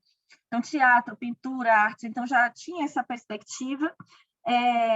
E a sociopoética, ela trabalha disso de forma muito interessante, pensando também filosoficamente, porque na sociopoética tem a produção dos confetos, que são conceitos, eu estou chamando de confeito, conceitos mais afetos, e que são os grupos de pesquisa que desenvolvem os confetos. E desses confetos, a gente também parte de uma produção que pode ser entendida como filosófica dos próprios grupos de trabalho. E isso é muito rico, assim. Eu gosto de divulgar muito o trabalho da sociopoética e da pretagogia também como referência para a gente construir e trabalhar com patrimônio cultural. Acho que é isso. Então, nesse sentido dessa pergunta sobre readaptar as linguagens, né, que vocês colocaram também para mim. É isso. E eu acho que na universidade, a universidade está cada vez mais aberta. Eu acho que ainda, como eu estou num curso de artes, eu acho que ainda assim, eu sinto ainda aqui na Belas Artes que há ainda uma necessidade de distinção entre cultura popular e arte erudita. Eu acho que isso ainda a gente está trabalhando para vencer isso, mas eu acho que isso ainda ainda a gente tem essa herança, assim. Eu acho que é um exercício para a gente quebrar esses valores clássicos, né, que ainda estão muito presentes, né, na formação e também na compreensão mesmo, né? Assim, eu sei que a gente faz uma exposição ainda colocada nesse lugar de alternativo, né? Ainda está como sendo colocado no lugar de outro dentro da própria universidade. Acho que a gente está quebrando, é um processo dentro da universidade, mas não é algo que está consolidado, especialmente dentro do curso de artes. Eu acho que a gente tem que dentro do curso de artes, avançar nesse debate e quebrar com essa distinção entre arte popular, arte erudita, arte alternativa, ou arte primitiva, arte naif. A gente precisa trabalhar radicalmente, né, para quebrar esses valores. A gente tem trabalhado, mas a gente ainda... Isso não é uma zona de conforto, é uma zona de conflito, né? Mas estamos aí na luta. Tá bom? Muito obrigada também, um abraço. E depois eu quero o contato de vocês para poder a gente conversar também, tá bom? Obrigada, gente. Carolina, muitíssimo obrigado. Eu pergunto se os presentes têm alguma pergunta direta para os nossos convidados. O microfone está aberto. Quem quiser fazer alguma pergunta agora.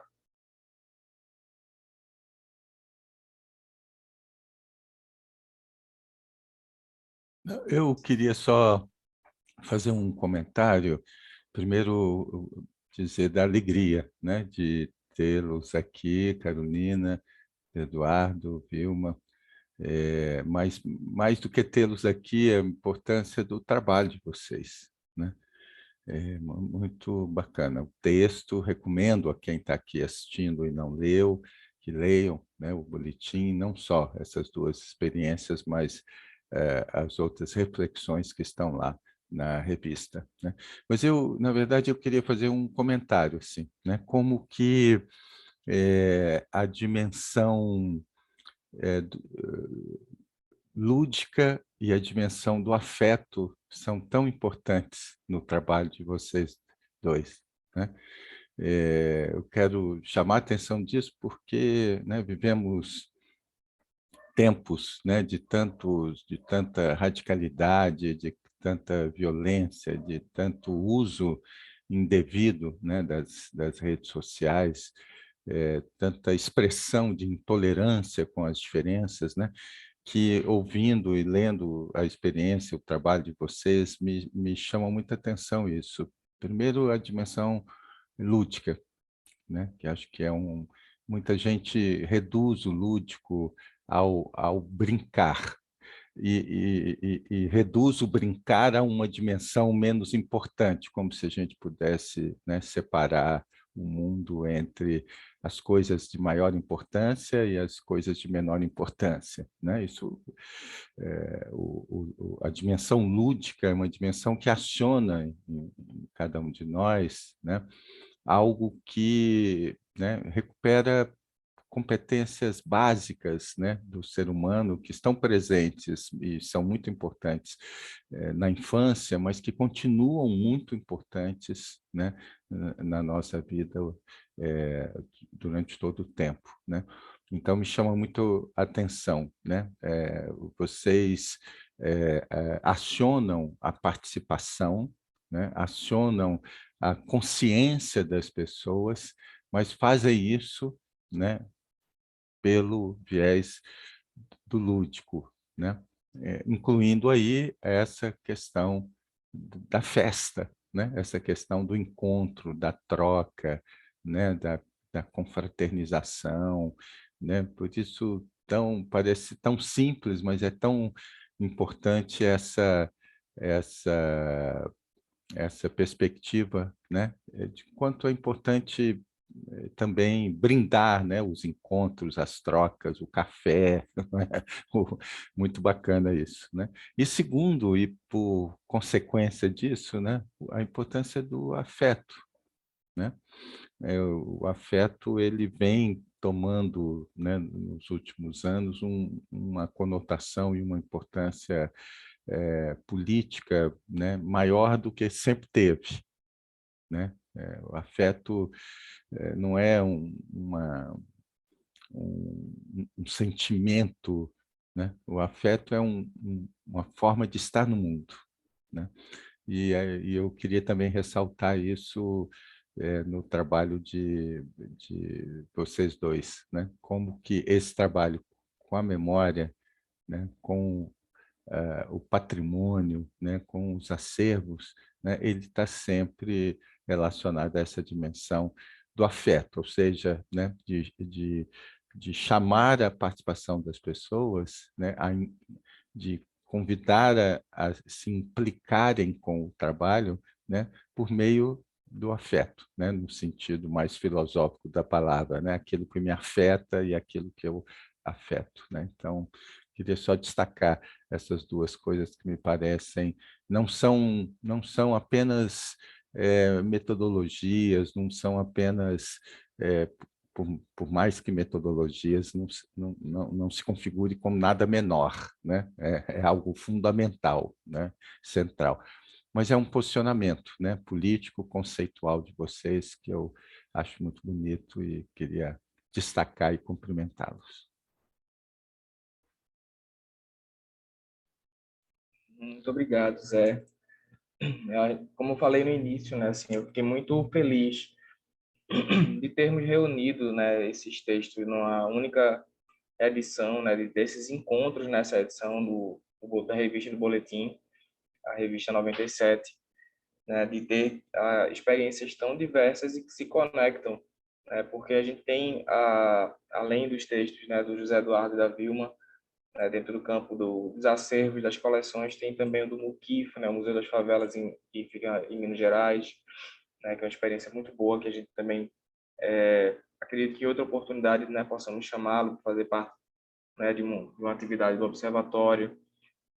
Tem um texto que é maravilhoso, né, sobre o projeto A Galeria de Racistas, né, que traz um movimento, né, que acontece mundialmente de ressignificação de visita, né, a essas memórias de escravagistas, né, memórias de torturadores, memórias de ditadores, né, e nesse caso especificamente, né, de pessoas que representam em algum momento representaram, né, atitudes racistas, né, de comerciantes de escravos e entre outros, e que são homenageados, né, com estátuas em lugares públicos. E aí esse texto traz uma reflexão sobre a dimensão da arte, né, como um elemento político, né, sobre como ressignificar essas estátuas, com a derrubada dessas estátuas ou não, colocando elas no museu ou não.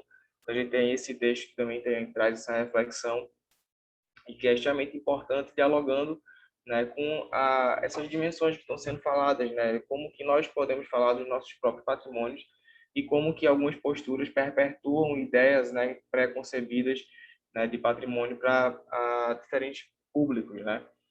Tem um texto, né, sobre o cacique Sotero, né, que inicia também no Ceará um movimento, né, de museologia indígena, né, e traz uma composição epistêmica, né, de como se compõe o acervo, como se compõem as coleções a partir de uma lógica da própria comunidade, né, da classificação dos objetos, da classificação dos saberes, que foge completamente, né, a essa normatização do campo da museologia, né, que na época da criação do museu, né, ainda não estava tão próxima, né, desses conceitos da sociomuseologia e da museologia social.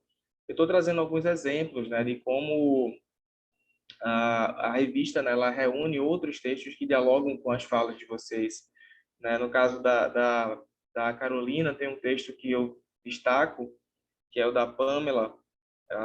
Vou tentar abrir aqui só para pegar o título do texto, que é sobre a coleção O Nosso Sagrado, né? Que é o processo o pedido de repatriação das comunidades de terreiro do Rio de Janeiro, né, realizou para repatriar o acervo que foi pilhado, né, confiscado, roubado pela polícia, né, nos momentos dos anos 30, né, 30 e 40. E esse acervo, né, foi o primeiro acervo, a primeira coleção tombada pelo IPHAN, se eu não estou enganado, em 1938, com esse nome, né, de Museu da Magia Negra, né, acervo da coleção da Magia Negra.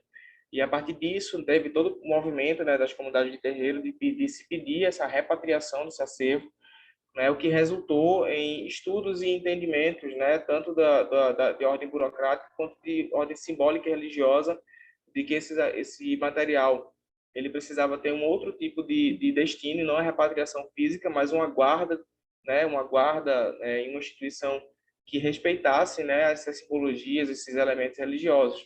E disso derivou todo esse movimento que retirou essa coleção da sede da Polícia Polícia Civil do Rio de Janeiro, e hoje está, né, sob os cuidados do Museu da República, né, com um cuidado atento, né, de uma comissão de lideranças religiosas, né, fazendo parte desse processo e pedindo, né, a renomeação dessa coleção, que deixará de se chamar Coleção da Magia Negra para uma Coleção do Nosso Sagrado.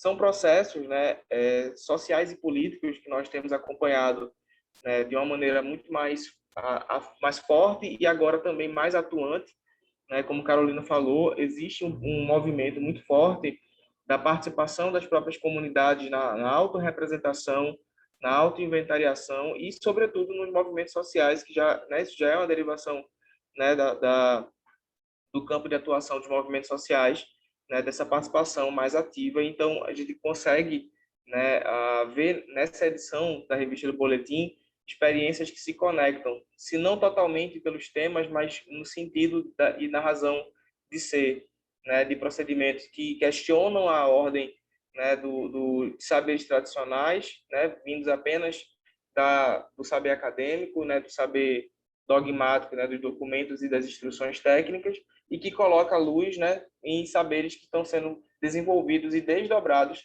né, dentro das próprias comunidades, né, que falam sobre religiosidade, que falam sobre autorrepresentação, né, a representação artística, né, como Priscila e Ana Paula estávamos conversando antes de iniciar aqui a reunião, né, da maior participação dessas comunidades e desses artistas na revista, coincide muito com a fala de Eduardo e de Vilma, quando eles falam sobre os artistas que estão nas periferias e que muitas vezes nem os próprios vizinhos os conhecem, né? Então, hoje a gente tem visto esse movimento, a revista traz esses artistas que estão nas comunidades, que estão nas comunidades indígenas, nas comunidades tradicionais, nas periferias, né? E que sempre estiveram, né? Muitas vezes a arte deles é que nunca esteve nas nossas casas, nem nas galerias que costumamos visitar, né? Então, esse é um movimento de muitos encontros, né? Ficamos muito felizes com esse resultado dessa revista, né?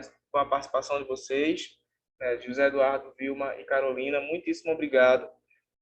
Gostaria de encaminhar para encerrar nosso encontro, né? Abrindo aqui para Pompeia, para Igor também fazer os seus agradecimentos e finalizar com o Zé Márcio. E os agradecimentos de vocês, obviamente. Pompeia, Igor. Queridos, queria só agradecer mesmo imensamente por essa manhã maravilhosa, dizer que estou muito feliz também com todos esses textos reunidos, convidar mais uma vez, como o Zé Márcio falou, a leitura, e enviar aí meu abraço afetuoso para todos e todas, que essas ações se multipliquem e continuem aí afetando tantas pessoas de modo tão potente como vocês contaram para a gente. Muito obrigada. Exatamente. Agradecer mais uma vez, o prazer em reencontrar a Carolina, conhecer o trabalho do acervo, da Laje.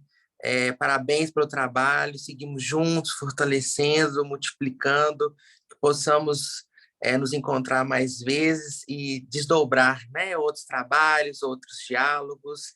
É assim que a gente fortalece, né, e permanece pelos afetos, como o Zé Márcio colocou muito bem, né? E uma boa leitura para todos.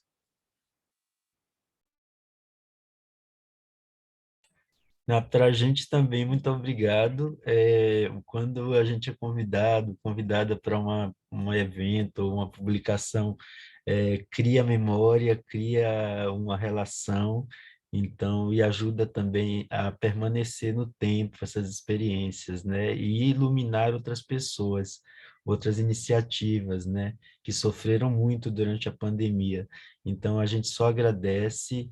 Um beijo grande para todo mundo, força, coragem, se cuidem, porque a gente agora tem 4 anos para voltar aí à tona, resistindo, enfrentando, dialogando, e isso, nos cuidemos sempre.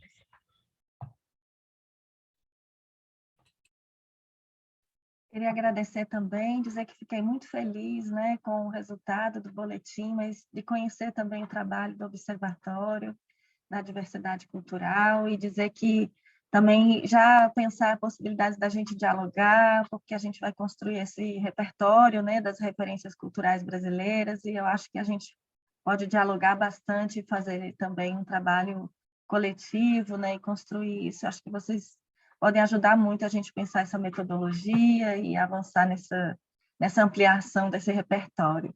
Muito obrigada também, foi um prazer enorme estar aqui. Veio o Igor também, que foi meu aluno lá na museologia também, está aqui. Bacana, gente. Muitíssimo obrigado mais uma vez, vocês três.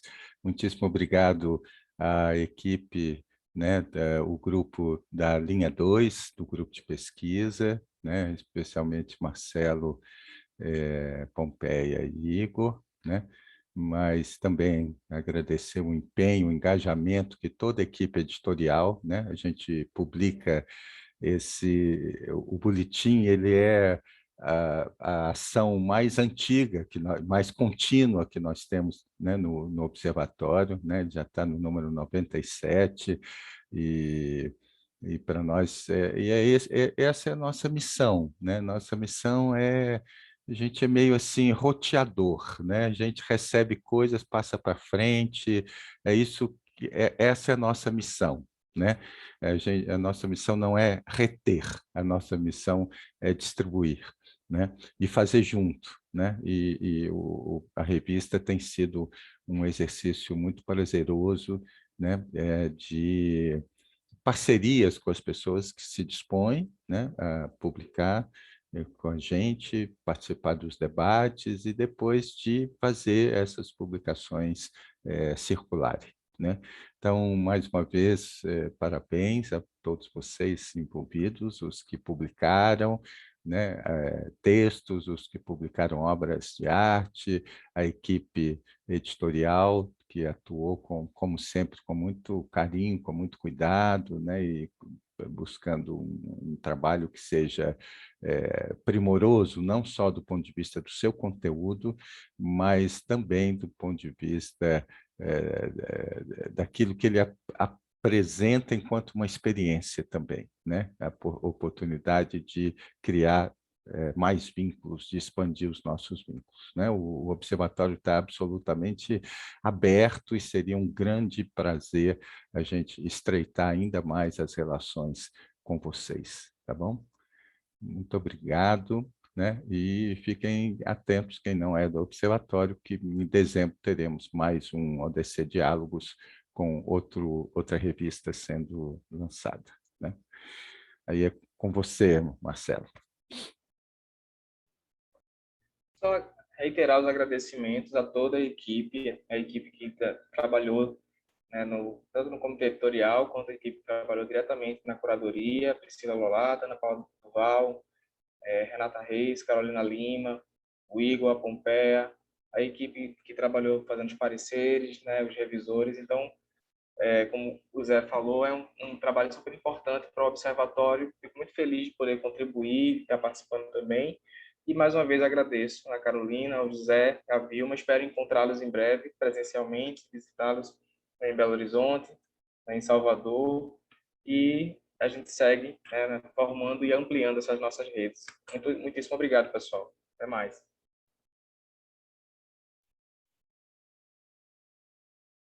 Nem tirou uma foto, tira uma foto.